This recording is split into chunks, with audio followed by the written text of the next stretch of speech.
Karnataka news beat follow ಮಾಡಿ, subscribe ಮಾಡಿ. ಈಗ ಮೋದಿಯವ್ರ ಸರ್ಕಾರ ಬಂದ ಮೇಲೆ ಎಲ್ಲ ಪದಾರ್ಥದ ರೇಟು ಜಾಸ್ತಿ ಮಾಡಿದ್ರು. ಯಾವ್ದು ಕಡಿಮೆ ಆಗಿದೆ?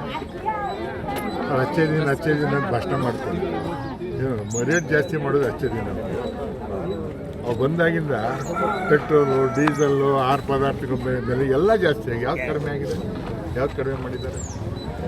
ಈಗ ರೈತ ಜನಕ್ಕೆಲ್ಲ ನೀವು ಉಳಿತಾಯ ಮಾಡಬೇಕು ಅಂತ ಹೇಳ್ತಾರೆ. ಅವ್ರು ರೇಟ್ ಜಾಸ್ತಿ ಮಾಡ್ತಾರೆ, ಜನಕ್ಕೆ ಉಳಿತಾಯ ಮಾಡಿ ಏನಿದೆ ನಿಮಗೆ ಅರ್ಥ ಆಯ್ತಾ ಇದೆ ಯಾವ ಥರ ಮೋದಿಯವ್ರದ್ದು?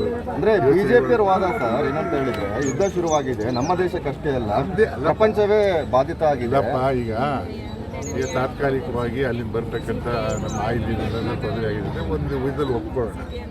ಒಂದು ಮೊದಲೆಲ್ಲ ರೇಟ್ ಜಾಸ್ತಿ ಮಾಡಿದ್ರೆ ಯಾಕೆ ಜಾಸ್ತಿ ಮಾಡಿದ್ರು? ಮೊದಲೆಲ್ಲ ಏನು ಇರಲಿಲ್ವಲ್ಲ. 60 ರೂಪಾಯಿ ಇದ್ದು ಪೆಟ್ರೋಲ್ ತಗೊಂಡು 100 ರೂಪಾಯಿ, 100, 102, 103 ನಿಲ್ಲಿಸಿದ್ರಲ್ಲ. ಹಾಂ, ಅದು ಯಾಕೆ ನಿಲ್ಲಿಸಿದ್ರು? ಈಗ ಯುದ್ಧ ಕಾರಣ ಹೇಳ್ತಾ ಇದ್ದಾರೆ. ಆಯ್ತಾ, ಬಂದಿಟ್ಟು ಒಪ್ಕೊಳ್ಳೋಣ. ಮೊದಲೇನಾಗಿತ್ತು? ಯುದ್ಧ ನಡೀತಾ ಇತ್ತು.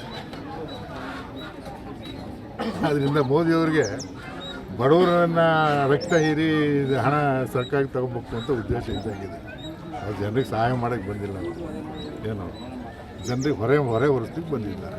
ಸರ್, ಈಗ ಜೂನ್ 20ರಿಂದ SIR ಮತ್ತೆ ನಮ್ಮ ರಾಜ್ಯದಲ್ಲಿ ಜಾರಿಗೆ ಬರ್ತಾ ಇದೆ. ಅಂದರೆ ಹೊಸದಾಗಿ ಏನು ಮತದಾರ ಪರಿಷ್ಕರಣಾ ಪಟ್ಟಿ ಮಾಡ್ತಾ ಇಲ್ಲ ಕೇಂದ್ರ ಸರ್ಕಾರ, ಅದ್ರ ಬಗ್ಗೆ ತಮ್ಮ ವಿರೋಧ ಇದೆಯಾ ಸರ್? ನಾವೇನು ವಿರೋಧ ಮಾಡಲ್ಲ, ಬಟ್ ಅದನ್ನು ಕರೆಕ್ಟಾಗಿ ಮಾಡಬೇಕು ಅಂತ ಹೇಳ್ತೀವಿ ಅಷ್ಟೇ.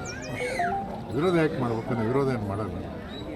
ಏನು ಮತದಾರ ಪಟ್ಟಿ ನೀವು ಪರಿಷ್ಕರಣೆ ಮಾಡಬೇಕು ಅಂತಿದ್ರಿ, ಅದನ್ನು ಕರೆಕ್ಟಾಗಿ ಮಾಡಬೇಕು ಅಂತ ಹೇಳ್ತೀವಿ. ವೆಸ್ಟ್ ಬೆಂಗಾಲ್ 90 ಲಕ್ಷ ಅಧಿಕ ಮತಗಳು ಡಿಲೀಟ್ ಮಾಡಿದ್ರು. ಅದನ್ನೇ ಹೇಳ್ತಾ ಇದ್ದಾರೆ. 45 ಜನ ನಮ್ಮ ಕಡೆ ಸೋತೋಗಿದ್ದಾರೆ ಅಂತ ಹೇಳ್ತಾ ಇದ್ದಾರಲ್ಲ. ವೆಸ್ಟ್ ಬೆಂಗಾಲ್ ನಮ್ಮ ಮಮತಾ ಬ್ಯಾನರ್ಜಿ ಪಾರ್ಟಿ 45 ಜನ ಸೋತಿದ್ದಾರೆ. ಯಾರು ವಯಕ್ಕೆ 1,000-1,500 ಓಟು ಸೋತಿದ್ದಾರೆ. ಕರ್ನಾಟಕ ನ್ಯೂಸ್ ಬೀಟ್ ಫಾಲೋ ಮಾಡಿ, ಸಬ್ಸ್ಕ್ರೈಬ್ ಮಾಡಿ.